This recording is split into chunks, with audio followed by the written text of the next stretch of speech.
لوگ سوچتے نہیں ہیں کہ اس سے ہمیں کتنا نقصان ہو رہا ہے، اور اس سے ہماری شخصیت پہ ایک تو ہوتا ہے نا باطنی نقصان تو ہے ہی ہے، ظاہری بھی بڑا نقصان ہے جو آج ماہر نفسیات ہمیں بتاتے ہیں۔ تو اس لحاظ سے بھی ہمیں یہ سوچنا چاہیے سارے معاشرے کو کہ یہ مرض ہے کیا۔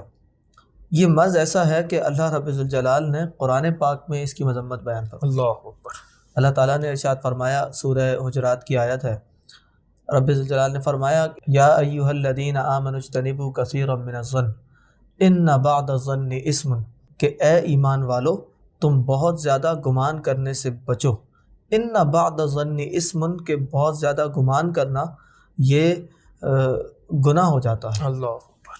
اب وہ کون سا گمان ہے جو گناہ ہو جاتا ہے؟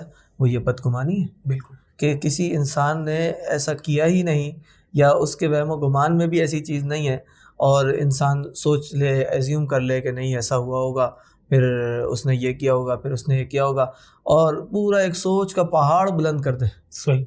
اور حقیقت کیا ہے؟ حقیقت میں کچھ بھی نہیں، حقیقت حال کچھ اور ہی ہے، حقیقت حال کچھ بھی نہیں ہے، بالکل خالی جسے کہتے ہیں۔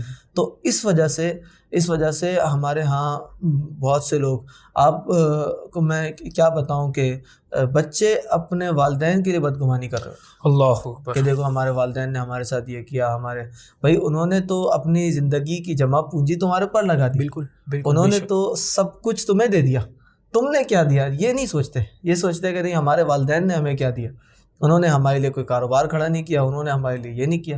اور اسی طرح آپ نے جو کہا کہ اساتذہ کے لیے ایسا ہی ہے بالکل، کہ استاد جو آپ کو پتہ ہے، خاص طور پہ میں کیونکہ دینی مدارس کی بہت بات کرتا ہوں، تو دینی مدارس کے اساتذہ کم پیسوں میں، کم اجرت پہ اور کم وظیفے پر وہ طلباء کو اپنا سب کچھ دے دیتے ہیں۔ بے شک، ان کے لیے رات رات جاگ کر مطالعہ کرتے ہیں، یہ اتنی دقیق کتابیں وہ پڑھاتے ہیں، مگر اس کے بعد بھی طلباء کو کیا ہوتا ہے کہ نہیں دیکھو استاد صاحب نے مجھے یوں کہہ دیا، دیکھو استاد صاحب نے میرے ساتھ غلط کیا، نہیں فلاں ٹیچر نے مجھے اس طرح کہا۔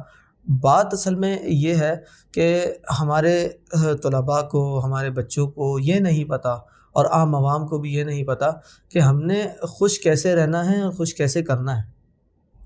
تو یہ جو بڑا ایک کانفلکٹ ہے نا، کہ نہ وہ خوش رہ پاتے ہیں نہ وہ خوش کر پاتے ہیں۔ حضرت یہ تو تربیت کی واضح کمی ہو گئی نا۔ بالکل بالکل، یہ تربیت کی واضح بہت بڑی کمی ہے ہمارے معاشرے میں، کہ بدگمانی اتنی زیادہ ہے۔ اور آج کل جیسے سوشل میڈیا کا دور ہے، جی، تو جو لوگ سوشل میڈیا استعمال کرتے ہیں وہ فوراً سے کلپ بنا دیتے ہیں۔ صحیح۔ اب کوئی نعت خواں ہیں، وہ اس کے وہم و گمان میں بھی نہیں تھا کہ وہ فلاں بندے کے ساتھ جا کے ملے گا کچھ، مگر نہیں، انہوں نے فوراً سے جو ہے نا کلپ بنا دیا اور اس کے خلاف نیگیٹو مارکیٹنگ کرنی شروع کر دی۔ حالانکہ یہ جو نیگیٹو مارکیٹنگ ہو رہی ہے نا، یہ اس کی مارکیٹنگ ہے، یہ بھی تو سمجھیں۔ جی جی، کہ جس کو پتہ بھی نہیں تھا اس کو بھی پتہ چل گیا ہاں بھئی یہ نعت خواں ہے، یہ کوئی بندہ ہے، اور اس کے خلاف بدگمانیاں شروع کر دیں۔ اور اس کا واضح نقصان تو ہے، واضح نقصان ہے۔ اس کا نقصان میں بتاؤں آپ کو کتنا ہے؟ اس کا نقصان اتنا ہے کہ انسان اپنے ساتھ ساتھ اپنے گرد جو رہنے والے لوگ ہیں سب کو تباہ کر دیتا ہے، سب تباہ ہو جاتا ہے۔ کیوں؟ کیونکہ اس نے جو ایک پرسیپشن بنایا، اس کی وجہ سے اس کی ٹیم نے بھی، اس کے لوگوں نے بھی، سب نے وہی پرسیپشن بنایا، یعنی ایک پوائزن کی طرح کام کر دیا۔ پوائزن جس طرح پھیل جاتا ہے ایسا ہی اس کی پوری ٹیم اور اس کے ساتھ جتنے لوگ جڑے ہوئے تھے، اب جتنا بڑا اس کا سرکل ہے، اس سارے لوگ اس کے جو ہے نا نقصان کو برداشت کریں گے، اور سب لوگوں کو اس کا نقصان پہنچے گا۔